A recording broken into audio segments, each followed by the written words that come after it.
اتهامات خطيرة من لاعب النادي الأهلي توني ضد الحكم الرابع في مباراة ضد نادي الفيحة بعد تعادل نادي الفيحة مع نادي الأهلي 1-1 وخروج النادي الأهلي من المنافسة على بطولة الدوري.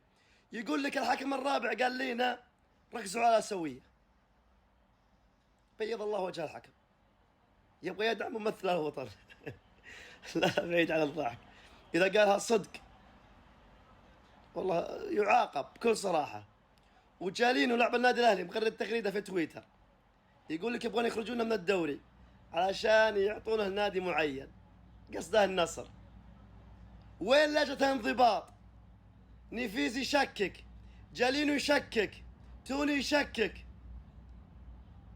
لك الله يا ناصر، لو كان في عقاب ما حد شكك.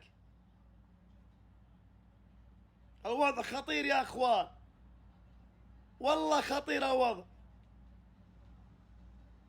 كل من جاء شكك. طيب الحكم ما حسب ضربة جزاء، وينك 90 دقيقة؟ اللي ما يطول العنب حامض عنه يقول سلام.